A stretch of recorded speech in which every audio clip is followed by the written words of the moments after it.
Good তোমালোকে কিছুমান স্কুলৰ পৰা আহিছা বহুত বহুত ধন্যবাদ এতিয়া আমি হেদিনা হেদিনা আমি যিখিনি আলোচনা কৰিছো তোমালোকে জানা এতিয়া তাৰ পিছৰ পৰা আমি আকৌ আজি আলোচনা কৰিম লাষ্ট তোমালোকক মই তিনিটা সূত্ৰ লিখি দিছিলো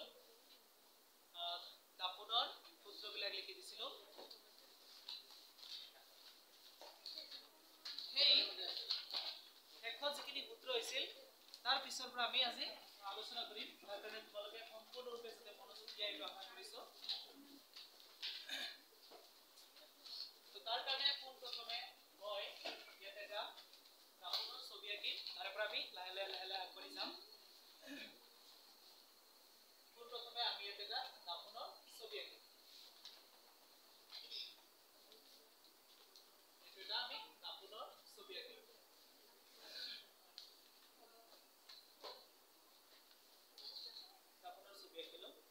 তোমালোকে জানা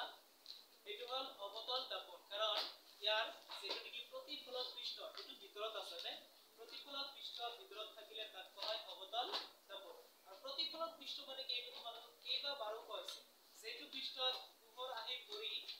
উলটি ঘূৰি যায় সেইটো ঠিক কোৱা হয় প্ৰতিফলক পৃষ্ঠ তো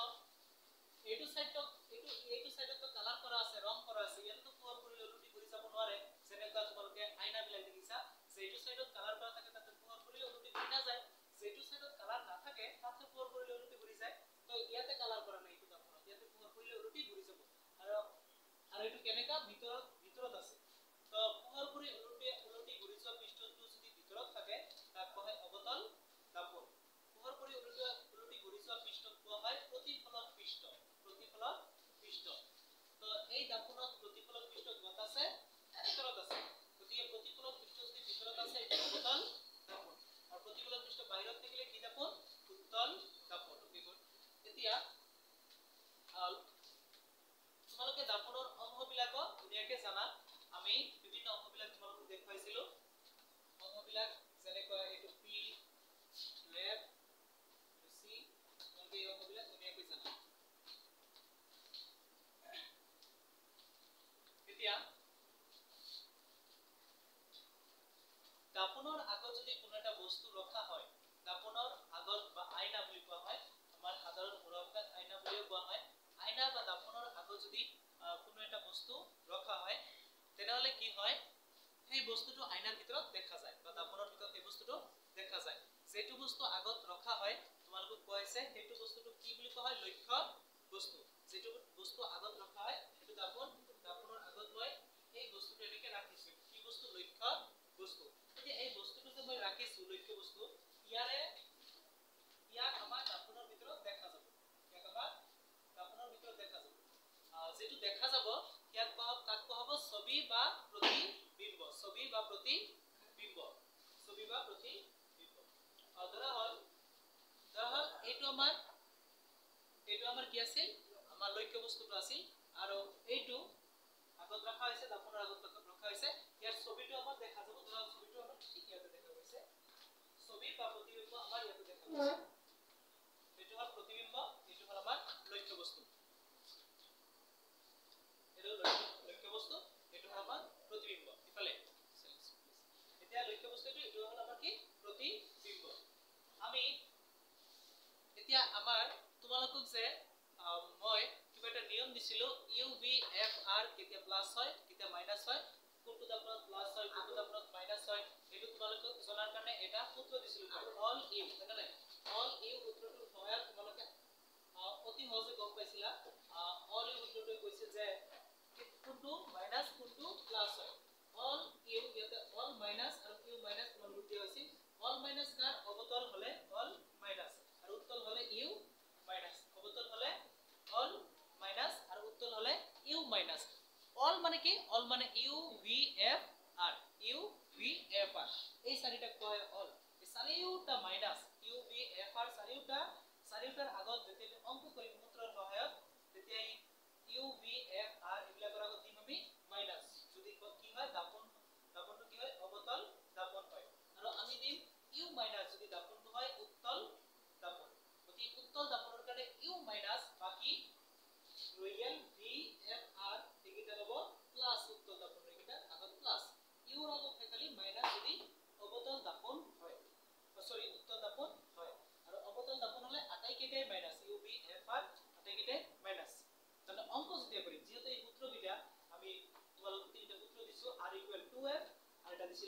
v plus 1 by u equal to 1 by f আৰু এটা দিছিল 1 by v plus 1 by u equal 2 by r 2 by তিনিটা সূত্র দিয়া হৈছিল তিনিটা সূত্ৰতে যেটো u v f আৰ এই চাৰিটাহে আছে এই চাৰিটাৰ আগত প্লাস বহিবনে মাইনাস বহিব এইটো জানিলে অংকটো দুনিয়াকে অংকবিলাক দুনিয়াকে কৰিব পাৰি গতিকে u v f r অবতল দাপনৰ ক্ষেত্ৰত আটাইকেইটাই মাইনাস যেটো কোৱা হয় অল মাইনাস আৰু উত্তল দাপনৰ ক্ষেত্ৰত u2 মাইনাস যেটো কোৱা হয় u মাইনাস মানে বাকিকেইটা তেনেহলে কি প্লাস বাকিকেইটা প্লাস এতিয়া দুটা বস্তু ৰৈ গৈছে সেইটো আমি কম এটা দেখিছে তোমালোকে লক্ষ্য বস্তু আৰু এটো হল প্ৰতিবিম্ব এই দুটা ৰৈ গৈছে এই দুটাৰ চিহ্ন কি হ'ব এইটো আমি কম এই দুটা প্লাস হ'ব নে মাইনাস হ'ব এতিয়া তোমালোকক কোৱা হৈছিল লক্ষ্য বস্তুৰ দূৰত্ব মেৰুৰ পৰা জোখা হয় লক্ষ্য বস্তুৰ দূৰত্ব মেৰুৰ পৰা জোখা হয় প্ৰতিবিম্বৰ দূৰত্ব মেৰুৰ পৰা জোখা হয় লক্ষ্য বস্তুৰ দূৰত্ব ইয়াৰ পৰা মেৰুৰ পৰা লক্ষ্য বস্তুৰ ইমান দূৰত আছে তো মেৰুৰ পৰা লক্ষ্য বস্তুৰ দূৰত্ব কি বুলি কোৱা হয় u কি বুলি কোৱা হয় u মানে কি মেৰুৰ পৰা লক্ষ্য বস্তুটো কিমান দূৰত আছে তাক কোৱা হয় u গতিকে u মানে হল লক্ষ্য বস্তুৰ দূৰত্ব কৰ পৰা দাপনৰ মেৰুৰ পৰা আৰু প্ৰতিবিম্বৰ দূৰত্ব কি বুলি কোৱা হয় v মানে কি প্ৰতিবিম্বৰ দূৰত্ব এই যে প্ৰতিবিম্বটো আছে ইয়াৰ দূৰত্ব কৰ পৰা এই দাপনৰ মেৰুৰ পৰা ইফালে v মানে হল এই প্ৰতিবিম্বটোৰ দূৰত্ব কৰ পৰা এই দাপনৰ মেৰুৰ পৰা প্ৰতিবিম্বটো কিমান দূৰত আছে সেইটো হল v বুলি কোৱা হয় আৰু u মানে কি এই লক্ষ্য বস্তুটোৰ দূৰত্ব কৰ পৰা দাপনৰ এই মেৰুৰ পৰা u মানে মেৰুৰ পৰা লক্ষ্য বস্তুৰ দূৰত্ব আৰু v মানে মেৰুৰ পৰা প্ৰতিবিম্বৰ দূৰত্ব গতিকে u মানে কি মেৰুৰ পৰা কি মানে মেৰু u মানে মেৰুৰ পৰা প্ৰতিবিম্বৰ দূৰত্ব আৰু v মানে মেৰুৰ পৰা লক্ষ্য হৈছে u মানে মেৰুৰ পৰা লক্ষ্য বস্তুৰ দূৰত্ব আৰু v মানে মেৰুৰ পৰা প্ৰতিবিম্বৰ হয় প্ৰতিবিম্বৰ দূৰত্ব প্ৰতিবিম্ব বা ছবি ইমেজ গতিকে v মানে প্ৰতিবিম্বৰ দূৰত্ব u মানে লক্ষ্য বস্তুৰ দূৰত্ব কৰ পৰা মেৰুৰ পৰা যেটো সকলো দূৰত্ব মেৰুৰ পৰা জোখা হয় এতিয়া u আৰু v কিন্তু দূৰত্ব ইহতে কিন্তু লক্ষ্য বস্তুৰ উচ্চতা নবুজায় u মানে হল ইয়াৰ পৰা ইয়ালৈকে ইয়াতে মাজত কিমান দূৰ এটা হল u এখিনি কিমান দূৰ এটো u মেৰুৰ পৰা লক্ষ্য বস্তুৰ দূৰত্ব এবাৰ v মানে এই লক্ষ্য বস্তুটোৰ পৰা মেৰুলৈকে কিমান দূৰ ইয়াৰ পৰা ইয়ালৈকে কিমান দূৰ এটো হল v মানে দূৰত্ব u আৰু v কি বুজাই আছে দূৰত্ব লক্ষ্য বস্তুৰ দূৰত্ব প্ৰতিবিম্বৰ দূৰত্ব কিমান দূৰত আছে প্ৰতিবিম্বটো মেৰুৰ পৰা আৰু u এ কিমান দূৰত আছে লক্ষ্য বস্তুটো মেৰুৰ পৰা দুয়োটাই দূৰত্ব দুয়োটা কি হৈছে u আৰু v দুয়োটাই হল দূৰত্ব এটা লক্ষ্য বস্তুৰ এটা প্ৰতিবিম্বৰ এতিয়া আমি চাম সকলো বস্তুৰে কি থাকে উচ্চতা থাকে এটা বস্তু থিয় হৈ আছে আইনাৰ আগত সাপোজ আইনাৰ আগত মই থিয় হৈ আছো মোৰ উচ্চতা আছে সাপোজ বেলেগ এটা জীৱ থিয় হৈ আছে মই নহয় বা কোনো এটা বস্তু ৰখা হৈছে সকলো বস্তুৰে কি আছে উচ্চতা আছে এটো আমাৰ ডেস্ক এটো আমাৰ কিবা হয় ৰেক বুলি কি কয় তোমালোকে কি কয় যি হওক এটো উচ্চতা আছে সাপোজ আমি এটো ৰাখিছো এটোৰ উচ্চতা আছে আইনাৰ আগত ইয়াক যদি ৰাখা হয় ইয়াক দেখা যাব ইয়াৰ উচ্চতা আছে সকলো বস্তুৰে কি আছে উচ্চতা আছে উচ্চ কিমান হয় নাই উচ্চতা থাকে সকলো বস্তুৰে উচ্চতা থাকে গতিকে এই আইনাৰ আগত বা দাপনৰ আগত যে এই বস্তুটো ৰখা হৈছে ইয়াৰ উচ্চতা আছে কিমান উচ্চ এটো আছে না উচ্চ কিমান সকলো বস্তুৰে উচ্চতা থাকে তো ইয়াৰ উচ্চতা থাকিব ধৰা এটো কিমান ওখ h লক্ষ্য বস্তু কিমান ওখ h লক্ষ্য বস্তুৰ উচ্চতা h কিমান দীঘল h যেনেকৈ তোমালোকে ভাবিব পাৰা এটা আইনা ৰাখা হৈছে আৰু এটো আমাৰ ষ্টেণ্ডটো কিমান ওখ h উচ্চতা কিমান h তো এই ষ্টেণ্ডটো আমি আইনা ৰাখিলে আইনাৰ ভিতৰতো দেখা যাব আইনাৰ ভিতৰত যে ষ্টেণ্ডটো দেখা যাব হেতু ধৰা হল হেতুৰ উচ্চতা h ড্যাশ এটো যেটো h লিখিছো এটো h লিখিলে নহব এটো h ড্যাশ গতিকে লক্ষ্য বস্তুটো কিমান ওখ h আসল বস্তুটো কিমান ওখ h আৰু সেই বস্তুটো যে ৰাখা হৈছে আইনাৰ আগত সেই বস্তুটো আইনাৰ ভিতৰত দেখা যাব এটো হল বস্তুটোৰ ছবিটো আৰু সেই বস্তুটোৰ ছবিটো কিমান ওখ h ড্যাশ কি বলে লক্ষ্য বস্তুৰ উচ্চতা h প্ৰতিবিম্বৰ উচ্চতা h ড্যাশ লক্ষ্য বস্তুৰ উচ্চতা h প্ৰতিবিম্বৰ উচ্চতা h ড্যাশ কেতে কিন্তু উলটি কেনে এটো h ড্যাশ আৰু h নহয় সদায় লক্ষ্য বস্তু h লক্ষ্য বস্তুৰ ওখ বা উচ্চতা h আৰু প্ৰতিবিম্বৰ উচ্চতা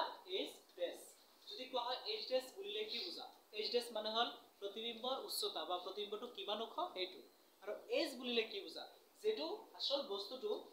আইনাৰ আগত ৰখা হৈছে সেইটো কিমান ওখ সেইটো মানে হল এজ গতি এজ মানে মেইন বস্তুটো কিমান ওখ সেইটো আৰু এজ ডেছ মানে হয় আৰু এজ ডেছ মানে হল প্ৰতিবিম্বটো কিমান ওখ বা উচ্চতা কিমান গতি এতিয়া নতুন কৰি দুটা বস্তু পোৱা গল এটা হল এজ আৰু এটা হল এজ ডেছ এজ মানে হল যেটো আইনাৰ আগত বস্তু ৰখা হৈছে এটো কিমান ওখ আৰু এজ ডেছ মানে হল আইনাৰ আগত ৰখা বস্তুটোৰ ছাৰটো যে আইনাৰ ভিতৰত দেখা যাব সেইটো কিমান ওখ মুঠতে আমি যদি কিতাবৰ ভাষাত ক'ব যাও এজ মানে হল লক্ষ্য বস্তুৰ উচ্চতা আৰু এজ ডেছ মানে হল প্ৰতিবিম্বৰ উচ্চতা এজ লক্ষ্য বস্তুৰ উচ্চতা এজ ডেছ প্ৰতিবিম্বৰ উচ্চতা এতিয়া আমি যদি কি কৰোঁ এই প্ৰতিবিম্বৰ উচ্চতা আৰু লক্ষ্য বস্তুৰ উচ্চতাৰ অনুপাত লওঁ তেনেহলে তাক এটা নতুন শব্দৰে বুজোৱা হয় তাৰ মানে এটো এজ ডেছ মানে হল প্ৰতিবিম্বৰ উচ্চতা আৰু এজ মানে হল লক্ষ্য বস্তুৰ উচ্চতা যদি এজ ডেছক আমি যদি এজ এৰে হৰণ কৰো তাহলে একটা নতুন বস্তু পোৱা যায় আৰু এইটো কেনেকৈ কোৱা হয় তোমালোকে গণিতত পাইছা যদি 2 আৰু 4 আমি যদি এটা এনেকৈ লিখো 2/4 যদি এনেকৈ লিখো 2 আৰু 4 আছে এজ আৰু এজ ডেছ আছে 2 আৰু 4 যদি আমি এনেকৈ লিখো 2/4 তাহলে কি বুজায় এইটো বুজায় 2 আৰু 4 এৰ অনুপাত 2 আৰু 4 এৰ অনুপাত বা তোমালোকৰ অনুপাত এনেকৈও লিখা 2 অনুপাত 4 এনেকৈ লিখা কিন্তু আমি এনেকৈও লিখিব পাৰো 2 অনুপাত 4 2 অনুপাত 4 তো ইয়াতে কিহৰ অনুপাত হৈ আছে এইচ ডেছ অনুপাত এইচ এইচ ডেছ আৰু এইচৰ অনুপাত হৈ আছে এইচ ডেছ অনুপাত এইচ গতিকে প্ৰতিবিম্বৰ উচ্চতা এইচ ডেছ মানে হল আকৌ প্ৰতিবিম্বৰ উচ্চতা আৰু এইচ মানে হল লক্ষ্য বস্তুৰ উচ্চতা গতিকে যদি আমি কি কৰো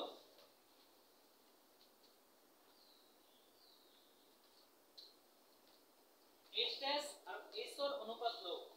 এইচ ডেছ আৰু এইচৰ অনুপাত ললো এইচ কিন্তু তলত এইচ ডেছ ওপৰত লম আমি ইয়াতে কিন্তু এইচ ডেছ তলত আছে কিন্তু আমি যে অনুপাত লম তাতে এইচ ডেছ ওপৰত লম আৰু এইচ তলত লম এইচ কত লম তলত লম চোৱা আৰু এইচ ডেছ মানে কি প্ৰতিবিম্বৰ উচ্চতা আৰু এইচ মানে কি লক্ষ্য বস্তুৰ উচ্চতা প্ৰতিবিম্বৰ উচ্চতা আৰু লক্ষ্য বস্তুৰ উচ্চতাৰ অনুপাতক বিবৰ্ধন বোলে বিবৰ্ধন নতুন শব্দ বিবৰ্ধন গতিকে বিবৰ্ধন কি বস্তু লক্ষ্য বস্তুৰ উচ্চতা প্ৰতিবিম্বৰ উচ্চতা আৰু লক্ষ্য বস্তুৰ উচ্চতাৰ অনুপাতক বিবৰ্ধন বোলে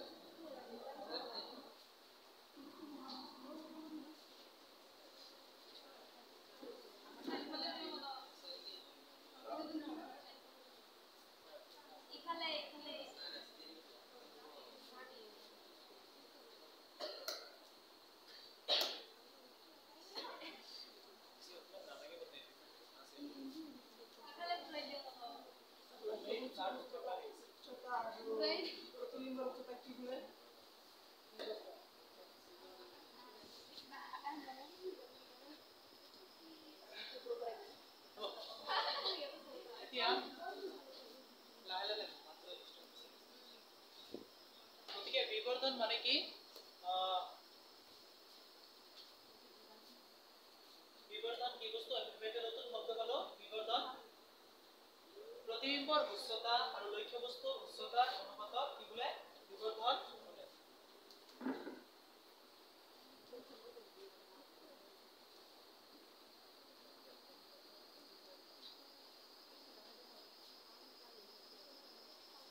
তেনেহলে তোমালোকে ইয়াৰ পৰা চাই বিবৰ্ধন ক'ব পাৰিবা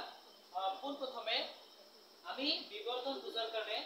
দুটা বস্তু চিনিব লাগিব এইচ আৰু এইচ ডেছ তো এইচ মানে হল লক্ষ্য বস্তুৰ উচ্চতা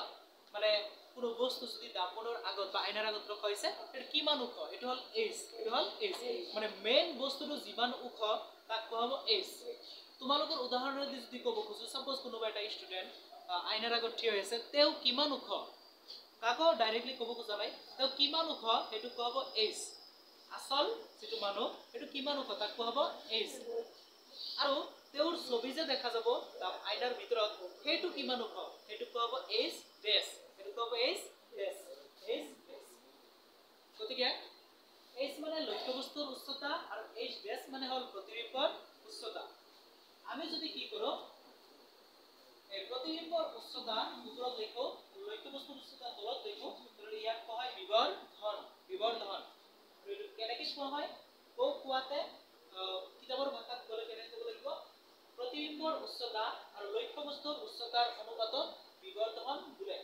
प्रतिबिंबर उच्चता और लक्ष्यबस्तुर उच्चतार अनुपातक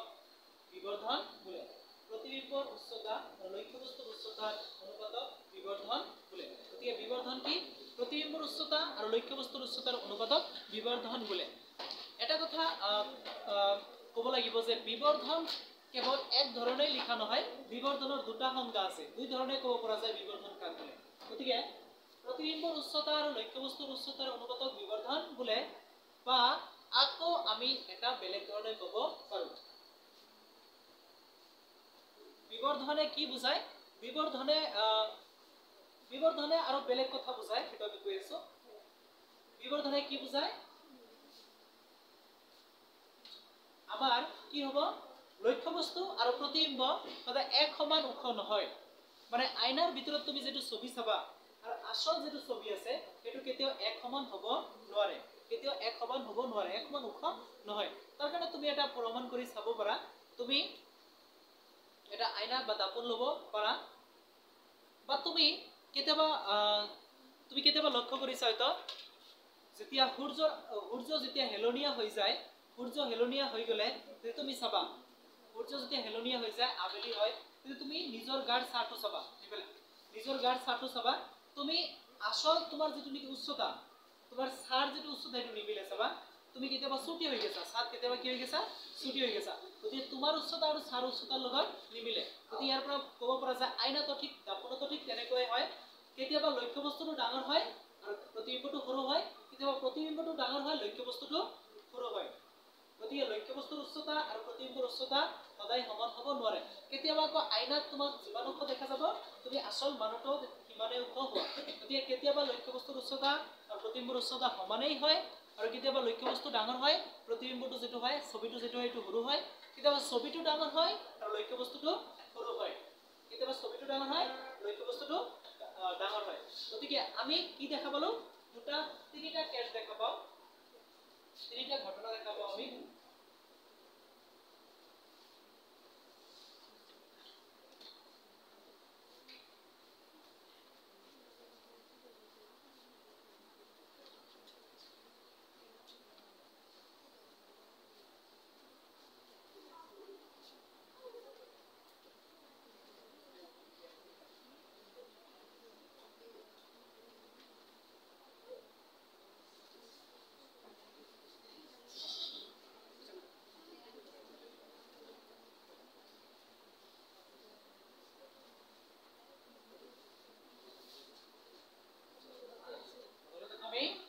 আমি তিনিটা ঘটনা দেখা পাও আমি তিনিটা ঘটনা দেখা পাও যে কেতিয়াবা আসল বস্তুটো কেতিয়াবা লক্ষ্যবস্তুটো ডাঙৰ হয় আৰু প্ৰতিবিম্বটো সৰু হয় কেতিয়াবা কি হয় লক্ষ্যবস্তুটো ডাঙৰ হয় আৰু প্ৰতিবিম্বটো ছুটি হেনাইনাৰ ভিতৰত সৰু দেখা যায় কেতিয়াবা লক্ষ্যবস্তুটো যিমান ডাঙৰ আইনাৰ ভিতৰত প্ৰতিবিম্বটো ঠিক সিমান ডাঙৰেই হয় লক্ষ্যবস্তুটো যিমান ডাঙৰ হয় प्रतिबिंबটো ইমান ডাঙৰেই হয়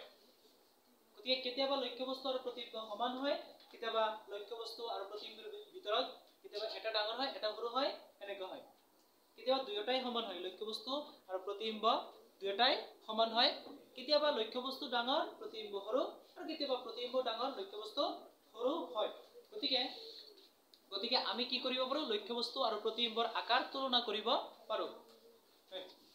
গতিকে আমি লক্ষ্যবস্তুৰ উচ্চতা আৰু প্ৰতিবিম্বৰ উচ্চতা তেনেহলে আমি কি কৰিব পাৰো তুলনা কৰিব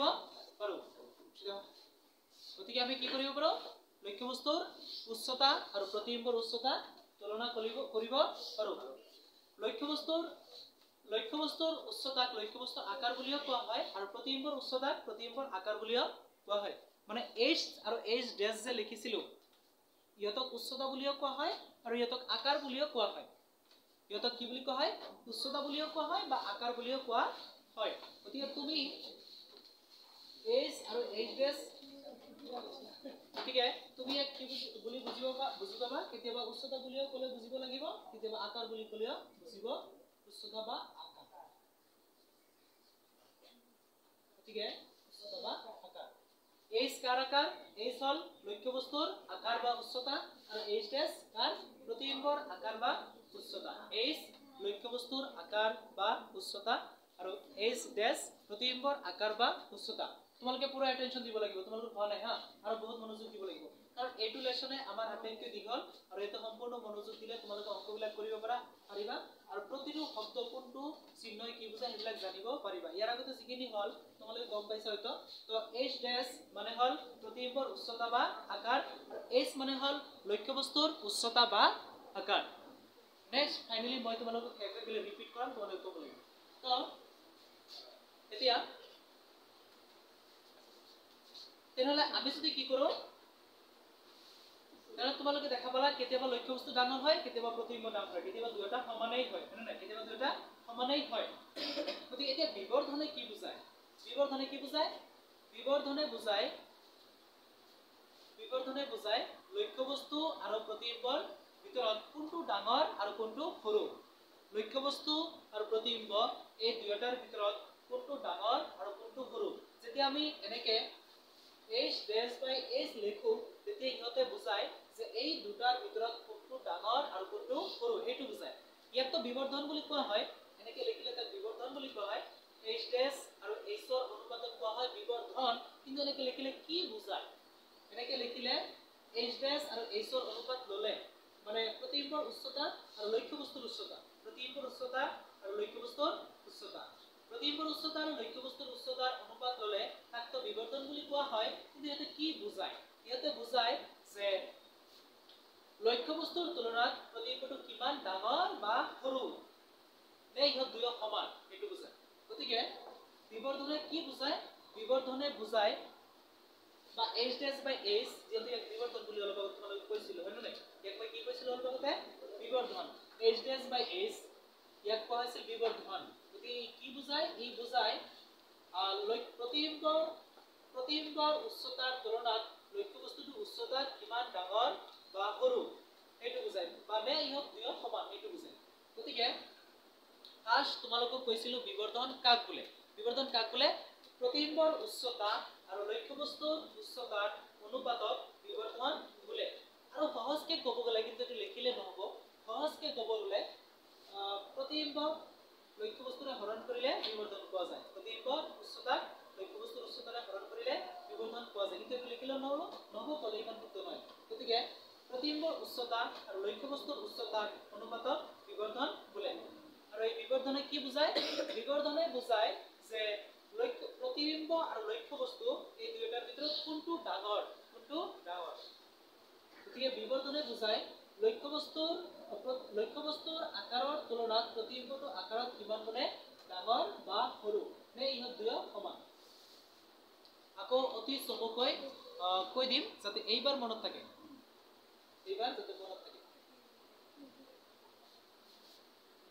নকলে তোমালোকে গম নাপাবা নহয় h ড্যাশ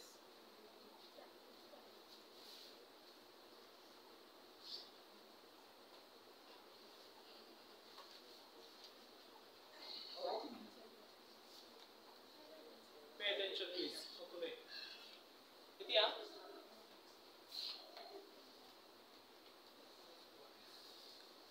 is মানে anybody from you tell me anyone from you tell me you Allah ko paisi সকলোৰে চৰিত্ৰ প্ৰকাশ পাব তুমি কোৱা তুমি ইয়াৰ পৰা কোৱা is মানে কি হয় কিবা হয় তুমি কোৱা লক্ষ্যবস্তুৰ উচ্চতা বহা লক্ষ্যবস্তুৰ উচ্চতা গুড তুমি থোৱা প্ৰণৱ দাস তুমি কোৱা ইয়াতে h ড্যাশ মানে কি হয় ভেৰি গুড প্ৰতিবিম্বৰ উচ্চতা বা আকাৰ এতিয়া আমি তোমালোকক ইয়াৰ পিছতে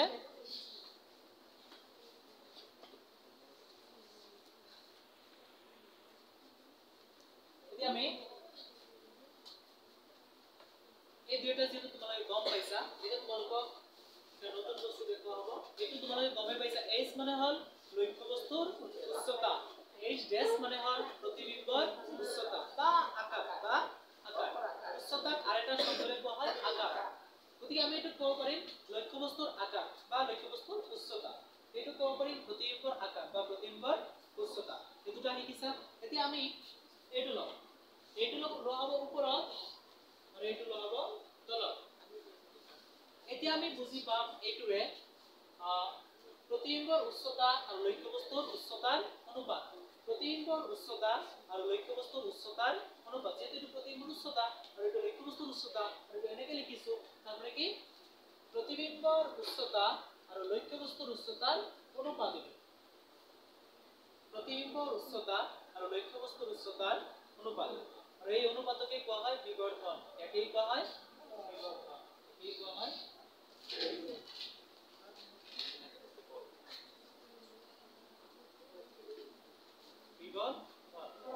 प्रतिबिंबर उच्चता और लक्ष्य वस्तुर उच्चतार अनुपातक विवर्धन बोले प्रतिबिंबर उच्चता और लक्ष्य वस्तुर उच्चतार अनुपातक विवर्धन बोले और এই বিবর্ধনে কি বোঝায় এই বিবর্ধনে বোঝায় যে এই যেটো নেকি তলত লক্ষ্য বস্তুৰ উচ্চতা আছে এই লক্ষ্য বস্তুৰ উচ্চতাৰ তুলনাত প্ৰতিবিম্বটোৰ উচ্চতা কিমান ডাঙৰ বা সৰু গতিকে বিবৰ্ধনে বোঝায় যেটো তলত নেকি লক্ষ্য বস্তু আছে এই লক্ষ্য বস্তুৰ উচ্চতাৰ তুলনাত এই প্ৰতিবিম্বটো উচ্চতা কিমান গুণে ডাঙৰ বা সৰু তাকেই বুজায় এতিয়া বিবৰ্ধনে কি বুজায় বিবৰ্ধনে বুজায় যে তলত যেটো নেকি লক্ষ্য বস্তুৰ উচ্চতা আছে তাৰ তুলনাত প্ৰতিবিম্বটো উচ্চতা কিমান ডাঙৰ বা সৰু তাকেই বুজায় বিবৰ্ধনে কোন প্ৰথমে জানিব লাগিব বিবৰ্ধন কাক বোলে তাৰ পিছত জানিব লাগিব বিবৰ্ধনে কি বুজায় এতিয়া কোন প্ৰথমে বুজিব লাগিব বিবর্ধন কাক বোলে বিবর্ধন प्रतिबिंबर उच्चता और लक्ष्य वस्तुर उच्चतार अनुपातक विवर्धन बोले और विवर्धने কি বুঝায় বিবর্ধনে বুঝায় এই লক্ষ্য বস্তুৰ উচ্চতাৰ তুলনাত প্ৰতিবিম্বটোৰ উচ্চতা কিমান গুণে ডাঙৰ বা সৰু এই লক্ষ্য বস্তুৰ উচ্চতাৰ তুলনাত প্ৰতিবিম্বটোৰ উচ্চতা কিমান গুণে ডাঙৰ বা সৰু তাকেই বুঝায় বিবর্ধনে এতিয়া আমি বিবর্ধন কাক কয় হেতু জানিলো বিবর্ধন কাক কয় হেতু জানিলো प्रतिबिंबर उच्चता लक्ष्य वस्तुर उच्चतार अनुपातक विवर्धन बोले और विवर्धने কি বুঝায় বিবর্ধনে বুঝায় লক্ষ্য বস্তুৰ উচ্চতাৰ তুলনাত প্ৰতিবিম্বটোৰ উচ্চতা কিমান গুণে ডাঙৰ বা সৰু তাকেই বুঝায় এতিয়া এই বিবৰ্ধনক এই গোটেইখিনি হল বিবৰ্ধন এই বিবৰ্ধনক এটা আখৰেৰে বুজোৱা হয় এই আখৰটো হল এই গোটেইখিনিক এটা আখৰেৰে বুজোৱা হয় এই আখৰটো হল m এই আখৰটো হল m মানে এই বিবৰ্ধনক m এৰে বুজোৱা হয় বিবৰ্ধনক কিহেৰে বুজোৱা হয় m গতি এইখিনি হ'ব m গতি m equal h dash by h m equal h dash by h গতি কি m মানে বিবৰ্ধন কাৰণ h ড্যাশ বাই h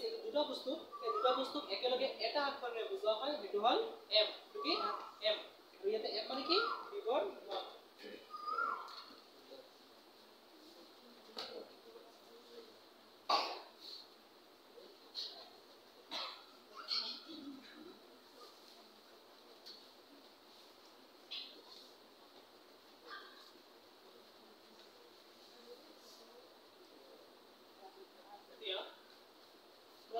আমি ধুনীয়া এটা সূত্ৰ পাইছো m ইকুৱেল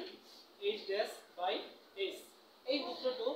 যেতিয়া আমি অংকবিলাক কৰিম এই সূত্ৰটো লাগিব লগতে ইয়াৰ আগতে আমি তিনিটা সূত্ৰ পাইছো এই তিনিটা সূত্ৰ লাগিব তাৰ কাৰণে অংক কৰাৰ আগতে সূত্ৰবিলাক তোমালোকক মই ৰিপিট কৰাই লম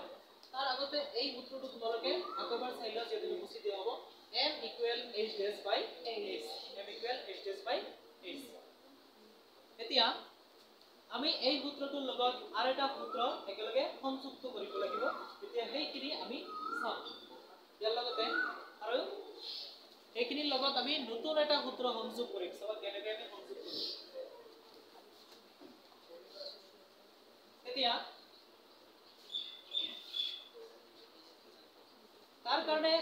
এই সূত্ৰটোৰ লগত নতুন এটা সূত্ৰ সংযুক্ত কৰাৰ কাৰণে আমি এতিয়া এটা দাপনৰ ছবি আঁকিব লাগিব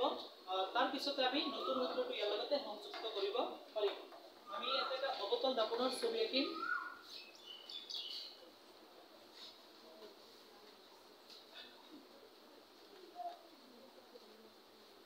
তাৰ কাৰণে সকলোৰে সম্পূৰ্ণ মনোযোগ বিচাৰিছো সকলোৱে তোমালোকে চাইলে থাকা তো এতিয়া আমি এটা সূত্ৰ পালো m = h dash by this এটো কিন্তু ফিক্স কেতিয়াও h dash টো তলত না আহি h টো ওপৰত নবহে কেতিয়াও নবহে এটো ফিক্স সূত্ৰ m = h dash by this fix এতিয়া ইয়াৰ লগতে নতুন এটা আমি সূত্ৰ জয়েন কৰিম বা সংযুক্ত কৰিম তাৰ কাৰণে আমি এটা দাপনৰ ছবি আঁকিব লাগিব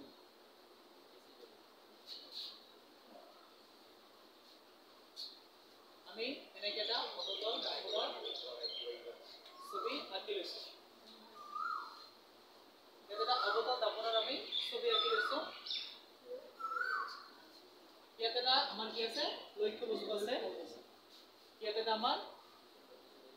প্ৰতিবিম্ব আছে লক্ষ্য বস্তু প্ৰতিবিম্ব লক্ষ্য বস্তুৰ উচ্চতা কি হ'ব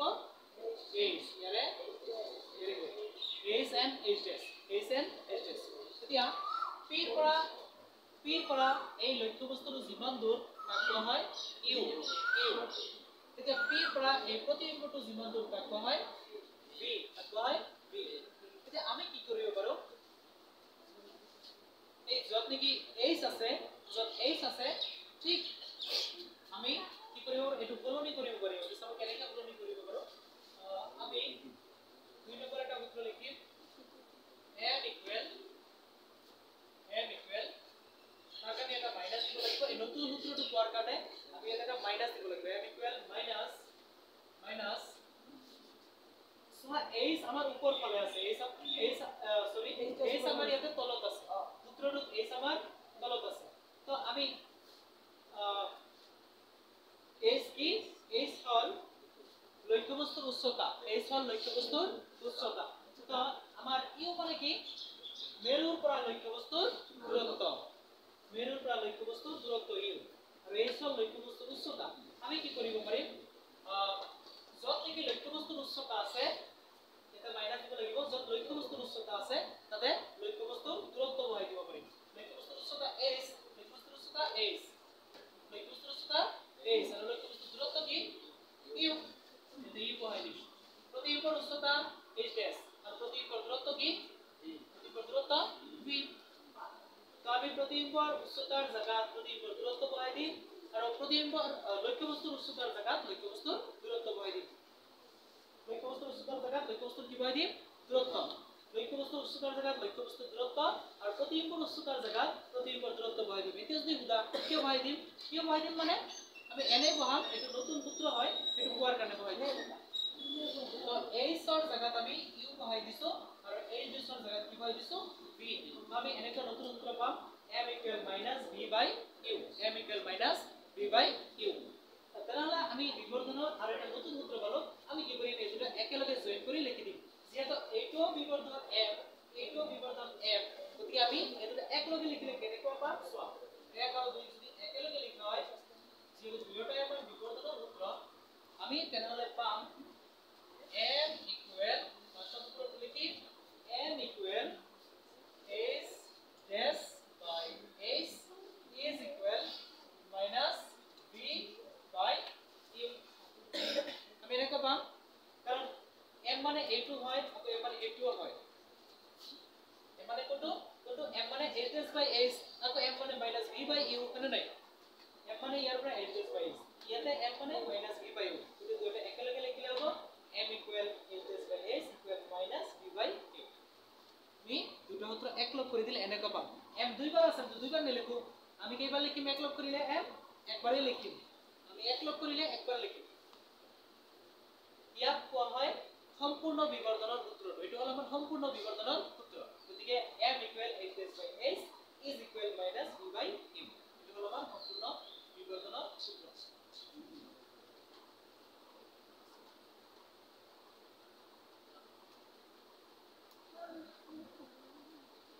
এতিয়া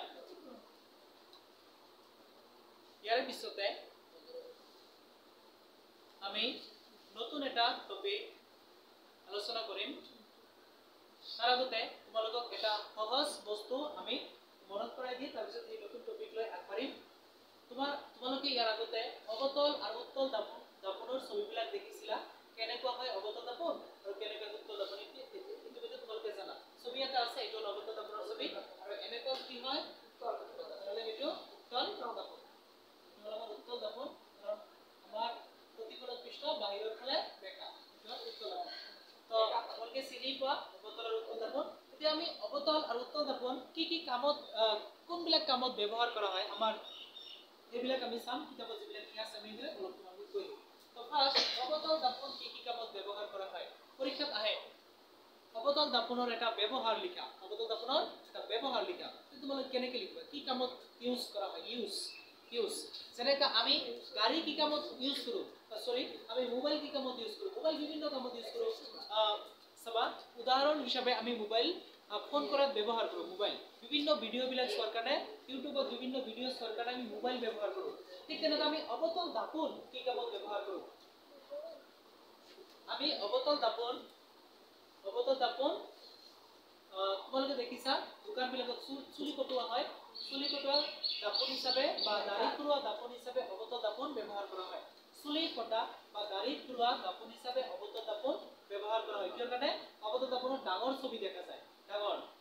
অবতল দাপনে ডাঙৰ প্ৰতিবিম্ব গঠন কৰে ডাঙৰ প্ৰতিছবি বা প্ৰতিবিম্ব গঠন কৰে সেই কাৰণে দাড়ি খুৰোৱা বা চুলি কটা দাপন হিসাবে অবতল দাপন ব্যবহাৰ কৰা হয় গতিকে এটা ব্যবহাৰ দেখিলে অবতল দাপনৰ আকৌ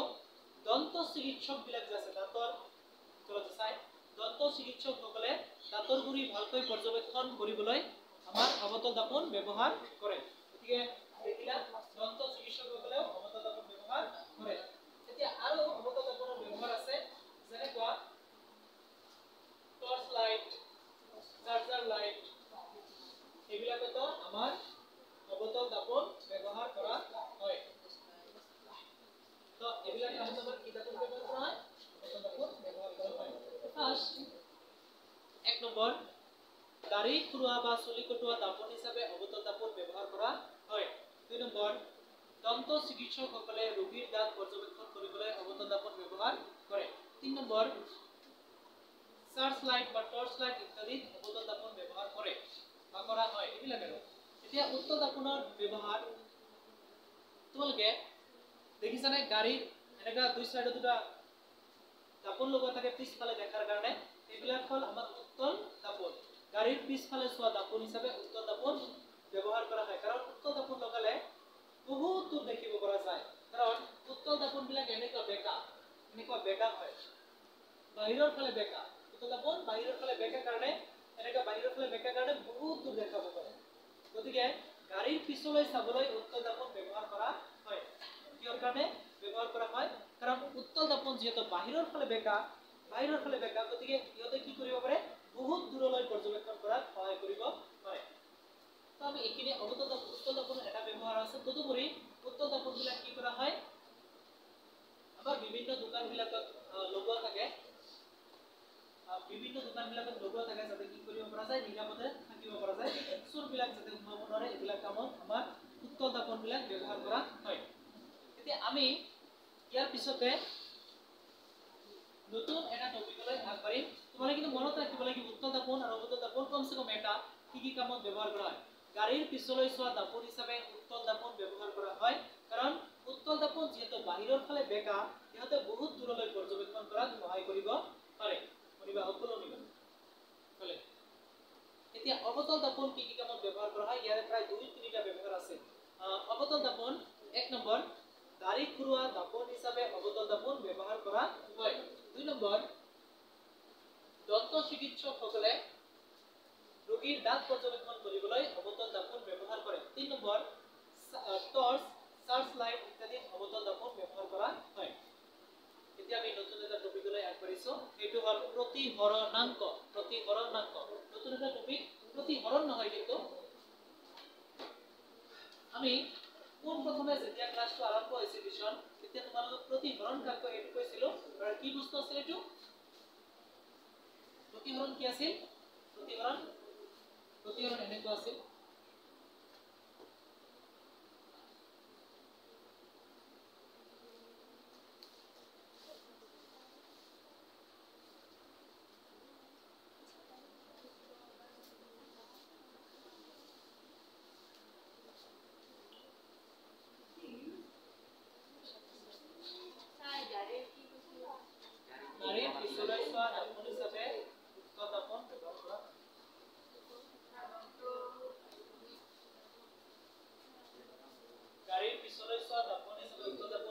কৰা হয় কাৰণ উত্তল দাপোন বাহিৰৰ ফালে বক্ৰ বা বেকা হোৱাৰ কাৰণে ইয়াতে বহুত দূৰলৈ পৰ্যবেক্ষণ কৰাত সহায় কৰে। তাৰপিছত অৱতল দাপোন কি কামত ব্যৱহাৰ কৰা হয়? দন্ত চিকিৎসকসকলে ৰোগীৰ দাঁত পৰ্যবেক্ষণ কৰিবলৈ অৱতল দাপোন ব্যৱহাৰ কৰে। 1 নম্বৰ। 2 নম্বৰ, দাঢ়ি খুৰোৱা দাপোন হিচাপে অৱতল দাপোন ব্যৱহাৰ কৰা হয়। 3 নম্বৰ,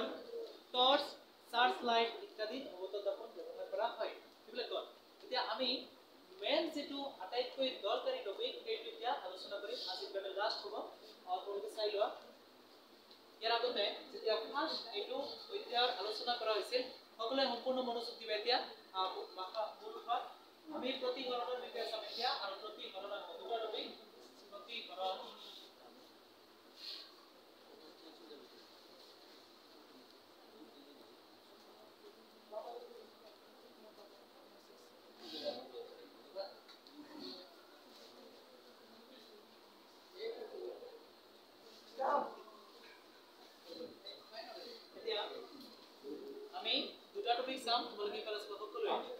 प्रतिहरण তোমালোকক এটো ইতিমধ্যে এবাৰ আলোচনা কৰা হৈছিল। এতিয়া আমি চাম প্ৰতিহৰণ মান ক। প্ৰতিহৰণ মান ক। সবা প্ৰতিহৰণ কাক কয় এটো কোৱাৰ পিছত আমি প্ৰতিহৰণাংক কাক কয় এটো চাম। এটো কিন্তু চাব লাগিব বহুত মনোযোগ দি পিছত। নহলে কিন্তু গম নপোৱা তোমালোকে। ফাৰ্স্ট প্ৰতিহৰণ কাক কয় এটো আমি চাম। এটো আগতে এবাৰ হৈছিল প্ৰতিহৰণ কাক কয়। প্ৰতিহৰণ কাক কয়? প্ৰতিহৰণ এটো হল আমাৰ উৎস। উৎসৰ পৰা কি আহিছে? পোহৰ আহিছে।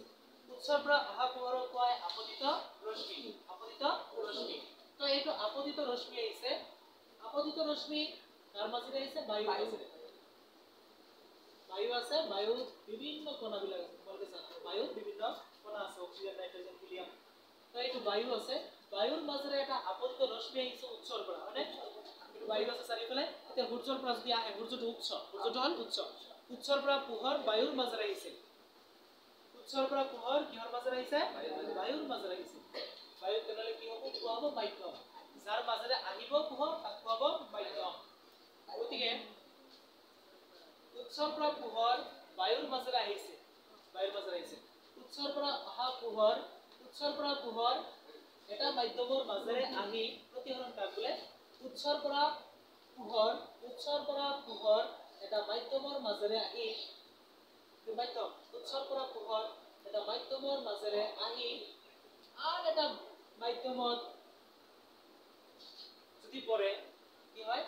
উৎসৰ পৰা আহিব যে কেনেকৈ আহিব? হেলনীয়া কৰি আহিছে। হেলনীয়া কৰি মানে কি থাকে জানা নাই? আমি ক'ব লাগিব হেলনীয়া কৰি আহিছে। উৎসৰ পৰা পোহৰ এটা মাধ্যমৰ মাজেৰে হেলনীয়াকৈ প্ৰৱেশ কৰিলে আনটো মাধ্যমত। উৎসৰ পৰা পোহৰ এটা মাধ্যমৰ মাজেৰে হেলনীয়াকৈ প্ৰৱেশ কৰিলে উৎসৰ পৰা পোহৰ এটা মাধ্যমৰ মাজেৰে হেলনীয়াকৈ প্ৰৱেশ কৰিলে আনটো মাধ্যমত এটা মাধ্যমৰ মাজেৰে হেলনীয়াকৈ আহি আনটো মাধ্যমত যদি পায়। এটা মাধ্যমত কেনেকৈ আহিছে? এটা মাধ্যমৰ মাজেৰে হেলনীয়াকৈ আহিছে। হেলনীয়াকৈ আহি যদি আনটো মাধ্যমত সোমায়, তাহলে আনটো মাধ্যমত কি হ'ব? গতিৰ দিশৰ পৰিৱৰ্তন হ'ব। এনেকে আহিছিল তেনেকে এনেকে আহিব লাগিছিল, কিন্তু গতিটো এনেকে কৰা নাই। এনেকে নকৰি গতিৰ দিশটো কি কৰিছে? সলনি কৰিছে। এনেকে আহি এনেকে নাহি এনেকে আহিছিল। এনেকে আহিব লাগিছিল, এনেকা বেকা হৈ গৈছে। মানে বেকা হৈছে নে? এনেকে নাহি কেনে এনেকা বেকা হৈছে। বেকা হৈছে। গতিৰ দিশৰ সলনি হৈছে। গতিৰ যেটো দিশ ডিৰেকশন কি হৈ গৈছে? এনেকা ডিৰেকশন এনেকা নহয়, এনে বেকা হৈ গৈছে। বেকা হয় তাৰপিছত আৰু ওলাই আহে আৰু বেকা হৈ ওলাই গৈছে। ফাৰ্ষ্টত এনেকে আহিছে তাৰপিছত আকৌ এনেকে বেকা হৈ গৈছে। দুইবাৰ বেকা হৈছে। এবাৰ এনেকে আহি তাহলে এনে হৈছে আকৌ এনেকে আছে। দুইবাৰ বেকা হৈছে। গতিকে প্ৰতিহৰণ কাক বোলে? কাক বোলে এনেকে ক'ব লাগিব। কাক বোলে প্ৰতিহৰণ? উৎসৰ পৰা পোহৰ এটা মাধ্যমৰ মাজেৰে হেলনীয়াকৈ আহি আনটো মাধ্যমত প্ৰৱেশ কৰিলে পোহৰৰ ৰশ্মিৰ গতি দিশৰ পৰিৱৰ্তন হয়। এটা মাধ্যমৰ মাজেৰে পোহৰ হেলনীয়াকৈ আহিলে আনটো মাধ্যমত পোহৰৰ ৰশ্মিৰ গতি দিশৰ পৰিৱৰ্তন হয়। ইয়াকে প্ৰতিহৰণ বোলে। প্ৰতিহৰণ বোলে। বিভিন্ন ধৰণে ক'ব পৰা যায়। উৎসৰ পৰা এটা মাধ্যমৰ মাজেৰে পোহৰ এলনীয়া কৰি আহি আনটো মাধ্যমত প্ৰৱেশ কৰিলে ইয়াৰ গতি দিশৰ পৰিৱৰ্তন হয়। ইয়াকে পোহৰৰ প্ৰতিহৰণ বোলে বা চমুকৈ প্ৰতিহৰণ বোলে। মানে গতি দিশৰ পৰিৱৰ্তন হ'ব। এটা মাধ্যমৰ মাজেৰে আহি আনটো মাধ্যমত কৰিলে গতিৰ দিশ যেটো আছে সেইটো সলনি হৈ যাব। গতিৰ দিশ সলনি হৈ গলে তাকেই কোৱা হয় প্ৰতিহৰণ। তাকেই কোৱা হয় প্ৰতিহৰণ। মানে মই যাই আছো মই বেকা যাই থাকা হঠাৎ কবাত যাই বেকা হৈ বেলেগ ফালে যাব ধৰিছো। তাহলে সেইটো কি বস্তু? প্ৰতিহৰণ। হঠাৎ বেলেগ ফালে যাব ধৰিছো। এনেকৈ মই আহি আছিলো, বায়ুৰ মাজেৰে মই এনেকৈ আহি আছিলো, এনেকৈ আহিব লাগিছিল কিন্তু কাছত সোমাৰ লগে লগে এনেকৈ হৈ গৈছিল ডিৰেকচনটো। এইটো হ'ল প্ৰতিহৰণ। বায়ুৰ মাজেৰে মই এনেকৈ আহিছিল কিন্তু এনেকৈ আহিব লাগিছিল কাছত, কিন্তু কাছত এনেকৈ নাহি অলপ বেকা হৈ এনেকৈ আহিছিল। এই বস্তুটোৱেই হ'ল প্ৰতিহৰণ। কি কোৱা হয়? প্ৰতিহৰণ। আৰু তোমালোকক এটা কথা কোৱা হৈছিল, এইটো হ'ল লম্ব, এইটো মাজতে থাকাটো কি বোলে? এইটো কি? লম্ব। এইটো কি বস্তু? লম্ব। এইটো কি হয়? আমাৰ লম্ব। চাবা, ইয়াতে আছে বায়ু, ইয়াতে তলত আছে কাঁচ। আমাৰ এইটো হ'ল বায়ু, এইটো আমাৰ বায়ু, আৰু এইটো আমাৰ কাঁচ। কাঁচ বেছি ঘন না বায়ু বেছি ঘন? ভেৰি গুড, কাঁচ বেশি ঘন। গতিকে যেটো বেশি ঘন তাক কোৱা হয় ঘনতৰ বা ঘন। ঘনতৰ ঘন বা ঘনতৰ। আৰু যেটো পাতল তাক কোৱা হয় লঘু বা লঘুতৰ। পাতল মাধ্যমক কোৱা হয় লঘুতৰ মাধ্যম, আৰু ঘন মাধ্যমক কোৱা হয় ঘনতৰ মাধ্যম। গতিকে বায়ু লঘুতৰ আৰু কাঁচ ঘনতৰ। যেতিয়া লঘুতৰ মাধ্যমৰ পৰা ঘনতৰ মাধ্যমত পোহৰ সোমাব, লঘুতৰ মাধ্যমৰ পৰা যেতিয়া ঘনতৰ মাধ্যমত পোহৰ সোমালে পোহৰ কি হ'ব? পোহৰ লম্বৰ ফালে চাপি আহিব। পোহৰ কোন ফালে চাপি আহিব? এইটো লম্ব আছে নহয়, লম্বৰ ফালে ওচৰলৈ চাপি আহিব, লম্বৰ কাষলৈ চাপি আহিব। ঘনতৰ মাধ্যমত পোহৰ প্ৰৱেশ কৰিলে লম্বৰ কাষলৈ চাপি আহিব। ইফালে চাপি আহিছে, এনেকৈ আহিব লাগিছিল, ইফালে চাপি আহিছে, লম্বৰ কাষলৈ চাপি আহিছে। আকৌ ঘনতৰৰ পৰা যেতিয়া লঘুতৰত প্ৰৱেশ কৰিব, ইফালে আৰু বায়ু আছে নহয়, বাহিৰত কাছৰ পৰা বাহিৰ ফালে বায়ু আছে, বায়ু তাকো ওলাইছে। যেতিয়া বায়ু তাকো ওলাব, লঘুতৰত আকৌ ওলাব ঘনতৰৰ পৰা, ঘনৰ পৰা লঘুত ওলালে লম্বৰ পৰা দূৰলৈ বেকা হ'ব। লঘুতৰত পোহৰ প্ৰৱেশ কৰিলে লম্বৰ পৰা দূৰলৈ বেকা হ'ব। লঘুতৰ মাধ্যমত পোহৰ সোমালে লম্বৰ পৰা দূৰলৈ বেকা হ'ব, আৰু ঘনতৰ মাধ্যমত পোহৰ প্ৰৱেশ কৰিলে লম্বৰ কাষলৈ বেকা হ'ব। ঘনতৰত প্ৰৱেশ কৰিলে লম্বৰ কাষলৈ বেকা হ'ব পোহৰ, আৰু লঘুতৰত প্ৰৱেশ কৰিলে লম্বৰ পৰা আঁতৰলৈ বেকা হ'ব। লঘুতৰত প্ৰৱেশ কৰিলে লম্বৰ আঁতৰলৈ বেকা হ'ব, আৰু ঘনতৰত প্ৰৱেশ কৰিলে লম্বৰ কাষলৈ বেকা হ'ব।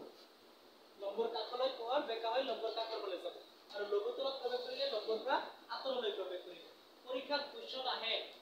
পৰীক্ষাত কেনেকুৱা কোৱেশ্চন আহে যে পোহৰৰ ৰশ্মি এটা, তোমালোকে মোক এনসাৰটো দিবা। যিকোনো এজনক মই সুধিম, আমাৰ ভিডিঅ' ঘূৰাই কিনে সুধিম মই। সাপোজ আমাৰ ইয়াতে পানী আছে, আৰু তাৰ ওপৰত আছে বায়ু, এইবিলাক আমাৰ দেখা নাযায়, দেখা যদিও যায় ইমান আমি চকুৰে দেখিব নোৱাৰিবও পাৰোঁ। ওপৰতে আছে বায়ু, তাৰে তলত আছে পানী। ওপৰত বায়ু আছে, তাৰ তলত পানী আছে। এতিয়া সূৰ্যৰ পোহৰ আহি আছে, সূৰ্যৰ পোহৰ আহি কেনে তুমি বায়ুৰ মাজেৰে আহিছে, বায়ুৰ মাজেৰে আহি আমাৰ পানীত পৰিব, বায়ুৰ মাজেৰে আহি কেনে পানীত পৰিব। এতিয়া তোমালোকক মই ক'লো, তেনেহ'লে পোহৰৰ ৰশ্মিটো কোনফালে বেকা হ'ব? ইয়াতে এটা কাল্পনিক লম্ব আছে, এইটো হ'ল লম্ব, এইটো বায়ু মাধ্যম, এইটো পানী মাধ্যম। এতিয়া আপতিত পোহৰ ৰশ্মি আহি আছে, পোহৰ ৰশ্মিটো আহি কেনে আপতিত পোহৰ ৰশ্মি আহিছে, আহি কেনে আমাৰ পোহৰ ৰশ্মিটো এটা প্ৰতিফলন নহয়, ভিতৰলৈ সোমাই যাব, তাক প্ৰতিফলন। দাপোনতহে প্ৰতিফলন হয়, পানীত প্ৰতিফলন হ'ব। তো যেতিয়া আমাৰ ইয়াতে যেতিয়া প্ৰতিফলন হ'ব, তেতিয়া আপতিত পোহৰ ৰশ্মিটো কোনফালে বেকা হ'ব? প্ৰতিফলনৰ সময়ত লম্বৰ কাষলৈ নে লম্বৰ পৰা দূৰলৈ বেকা হ'ব? কোৱা। অলপতে কৈছো ঘন আৰু ঘনতৰ আৰু লঘুতৰ এইটো কোৱা হৈছিল লগতে। তো এইটো লম্বৰ কাষলৈ বেকা হ'ব আহি কেনে না লম্বৰ পৰা আঁতৰলৈ বেকা হ'ব? লম্বৰ পৰা আঁতৰলৈ। কাছত সোমালে, যেতিয়া কাছৰ ভিতৰত সোমাব, পানীৰ ভিতৰত যেতিয়া পোহৰ সোমাব, তেতিয়া কোনফালে বেকা হ'ব? লম্বৰ ওচৰলৈ না লম্বৰ পৰা দূৰলৈ? মই কৈ আছো তোমালোকক, আপতিত পোহৰ ৰশ্মি আহিছে, আহি কেনে আপতিত পোহৰ ৰশ্মি আহিছে আহি কেনে পানীত যেতিয়া প্ৰৱেশ কৰিব তেতিয়া কোনফালে বেকা হ'ব পোহৰ ৰশ্মিটো লম্বৰ কাষলৈ বেকা হ'ব নে লম্বৰ পৰা দূৰলৈ বেকা হ'ব সেইটো আমি কোৱাৰ কাৰণে কোন প্ৰথমে জানিব লাগিব কোনটো বেছি ঘন আৰু কোনটো বেছি পাতল তো বায়ু আৰু পানীৰ ভিতৰত কোনটো বেছি ঘন আমি ফাৰ্ষ্ট সেইটো চিনাক্ত কৰিব লাগিব পানী বেছি ঘন গুড পানী বেছি ঘন যিহেতু বায়ু আৰু পানীৰ ভিতৰত পানী বেছি ঘন আমি এইটো জানিলো এইটো বেছি ঘন পানী বেছি ঘনতৰ যেটো পানী বেছি ঘন যদি অলপ আগতে কৈছিলো ঘন মাধ্যমত পোহৰ প্ৰৱেশ কৰিলে লম্বৰ কাষলৈ প্ৰৱেশ কৰিব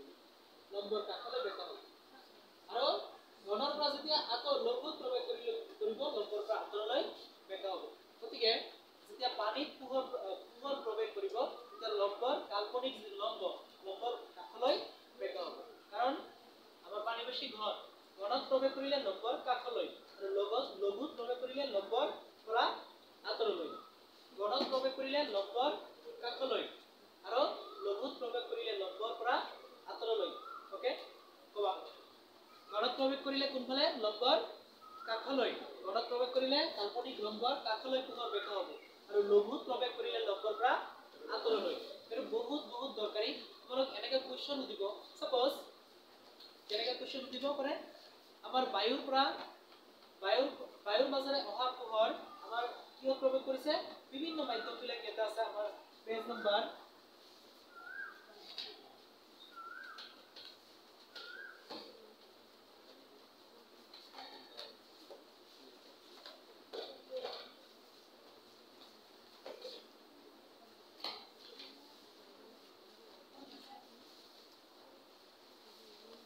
হীৰা সাপোজ আমাৰ বায়ুৰ পৰা আহি পোহৰ ক'ত সোমাইছে হীৰাত সোমাইছে হীৰা বায়ুৰ পৰা আহি পোহৰ হীৰাত সোমাইছে হীৰা কাৰ্বনৰ পৰা বনোৱা হয় কাৰ্বন আছে নহয় তোমালোকে সি চিহ্ন পাইছা না সি তোমালোকে পাইছা না কাৰ্বন এই কাৰ্বনৰ পৰা হীৰা আমি লিখিছো এইটো দুটা আলোচনা কৰি এতিয়া তো নাম মনিছা হীৰা এতিয়া চোৱা বায়ুৰ পৰা পোহৰ আহি এতিয়া সাপোজ হীৰা সোমাইছে কত সোমাইছে হীৰা এতিয়া তোমাক কোৱেশ্চন কৈছে এনেকা কোৱেশ্চন আছে ধৰা হল বায়ুৰ মাজেৰে পোহৰ আহি হীৰাত সোমাইছে তাহলে হীৰাত পোহৰৰ ৰশ্মিটো লম্বৰ কাষলৈ বেকা হ'ব নে লম্বৰ পৰা আঁতৰলৈ বেকা হ'ব হীৰাত সোমাইছে বায়ুৰ মাজেৰে পোহৰ আহি হীৰাত সোমাইছে এতিয়া পোহৰৰ ৰশ্মিটো লম্বৰ কাষলৈ নে লম্বৰ পৰা আঁতৰলৈ বেকা হ'ব আকৌ কৈছো বায়ুৰ মাজেৰে পোহৰ আহি হীৰাত প্ৰৱেশ কৰিছে এতিয়া কোৱেশ্চন তোমাক কৈছে পোহৰৰ ৰশ্মিডাল লম্বৰ কাষলৈ নে লম্বৰ পৰা আঁতৰলৈ বেকা হ'ব কোন প্ৰথমে জানিব লাগিব হীৰাত পোহৰ প্ৰৱেশ কৰিছে বায়ুৰ পৰা আহি তো তুমি কোন প্ৰথমে কি জানিব লাগিব হীৰা বেছি ঘন নে বায়ু বেছি ঘন হীৰা বেছি ঘন যদি ঘন হয় ঘনত প্ৰৱেশ কৰিছে গতিকে লম্বৰ কাষলৈ বেকা হ'ব এটা নেক্সট কোৱেশ্চন তোমালোকলৈ নেক্সট কোৱেশ্চনটো এনেকুৱা যে ধৰা হল আমাৰ আপতিত পোহৰ ৰশ্মি পানীৰ পৰা ওলাই আপতিত পোহৰ ৰশ্মি এটা পানীৰ পৰা ওলাইছে আমি পানী যেনেবাকেই হওক ৰাখিছো আমি ক'বাত ৰাখিছো এই পানীৰ মাজেৰে পোহৰ প্ৰৱেশ কৰিছে প্ৰথমতে বায়ুৰ মাজেৰে আহিছে এইটো ধৰা নাই আমি পানীৰ মাজেৰে অহা আপতিত পোহৰ কাছত প্ৰৱেশ কৰিছে পানীৰ মাজেৰে অহা আপতিত পোহৰ ৰশ্মি কাছত প্ৰৱেশ কৰিছে পোহৰৰ ৰশ্মিডাল লম্বৰ কাষলৈ নে লম্বৰ পৰা আঁতৰলৈ বেকা হ'ব পানীৰ পৰা কাছত সোমাইছে লম্বৰ কাষলৈ নে আঁতৰলৈ কোৱা ওকে গুড লম্বৰ কাষলৈ কাৰণ আমাৰ পানীৰ কৰি কাজ বেছি ঘন ভেৰি গুড পানীৰ পৰা কাজ বেছি ঘন আমি কোৱেশ্চনৰ এনসাৰটো এনেকৈ কম যিহেতু পানীতকৈ কাজ বেছি ঘন গতিকে পোহৰৰ ৰশ্মিডাল ঘনতৰ মাধ্যমত প্ৰৱেশ কৰিলে লম্বৰ কাষলৈ বেকা হ'ব কাৰণ ঘনতৰ মাধ্যমত প্ৰৱেশ কৰিলে লম্বৰ কাষলৈ বেকা হয় গতিকে তোমালোকে এইটো জানিছা এতিয়া আমি ইয়াৰ পৰা স্পষ্ট হৈ গেল সদায় দুটা মাধ্যম আছে পোহৰৰ ৰশ্মি সদায় দুটা মাধ্যমৰ মাজেৰে আহে কেইটা মাধ্যমৰ মাজেৰে আহে দুটা প্ৰথমতে এটা মাধ্যমৰ মাজেৰে আহি আন এটা মাধ্যমত পৰে হয়তো প্ৰথম মাধ্যমটো হল আমাৰ বায়ু প্ৰথম মাধ্যমটো আমাৰ কি বায়ু আৰু দ্বিতীয় মাধ্যমটো হ'ব পাৰে বেলেগ বেলেগ বস্তুবিলাক প্ৰথম মাধ্যমটো সদায় বায়ু পোহৰ সদায় বায়ুৰ মাজেৰে আহে সূৰ্যৰ পোহৰ বায়ুৰ মাজেৰে আহে টৰ্চ লাইট মাৰিলেও পোহৰ বায়ুৰ মাজেৰে যায় গতিকে সদায় যিকোনো উৎসই হওক যিকোনো পোহৰৰ উৎসই হওক সকলো পোহৰৰ উৎসৰ পৰা ওলোৱা পোহৰ প্ৰথমতে এটা মাধ্যমৰ মাজেৰে যায় এইটো মাধ্যম হল বায়ু সেই বায়ুৰ মাজেৰে যায়হে বেলেগ মাধ্যমত নেক্সট টাইম পৰে গতিকে প্ৰথম মাধ্যমটো বায়ু তাৰ পিছৰ মাধ্যমটো হ'ব পাৰে কাঁচ বা পানী বা হীৰা বেলেগ বেলেগ হ'ব পাৰে এই যেটো মাধ্যম নেকি বায়ু এইটো মাধ্যমৰ মাজেৰে পোহৰ